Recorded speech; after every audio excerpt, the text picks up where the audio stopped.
از حضرت عمر بن خطاب رضی الله تعالی عنه روایت است که فرمودند بار نزد رسول الله صلی الله علیه و سلم چند نفر اسرای جنگی آمدند. در میان از این اسرا یک نفر خانم هم موجود بود و از ظاهر از این خانم قسم معلوم می شد که یعنی شیر بر پستانهای از این خانم سیلان می کند و به نهایت زیاد است و خود از این طفل نداشت تا این شیر را بر از او بنوشاند و در میان امی فامیل های اسرا دنبال طفل این طرف و او طرف می گشت تا ای که طفل را پیدا کرد و این طفل را با نهایت محبت مادرانه بر آغوش کشید و بر از او شیر داد. رسول گرامی ایمان صلی الله علیه و سلم این جریان را نظاره دارد.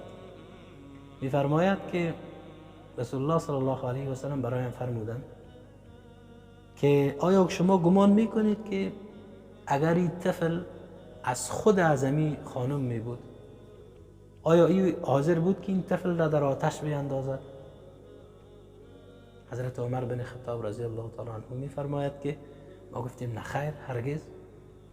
رسول الله صلی الله علیه و سلم برایشان می گوید که الله متعال از همین مادر کرده هم نسبت به بندگانش مهربان است و از همین مادر کرده هم بندگانش را دوست دارد.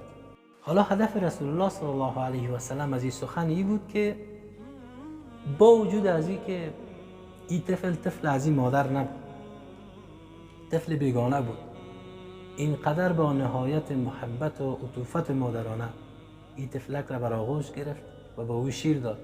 آیا اگر این طفل خودش می بود چقدر این را دوست می داشت و چقدر به او محبت می ورزید؟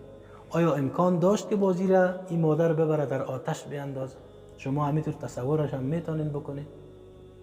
حالا شما فکر بکنید عزیزان من، او ذاتی که از این مادر کرده هم بندگانش را بیشتر دوست دارد، چطور امکان داره که باز زمانی که بنده با نهایت عجز و انکسار و فروتنی به حضور الله رجوع میکند و طلب مغفرت و آمرزش گناهانش را میکند، باز الله توبه از او را نپذیرد و باز او را در آتش جهنم بیندازد؟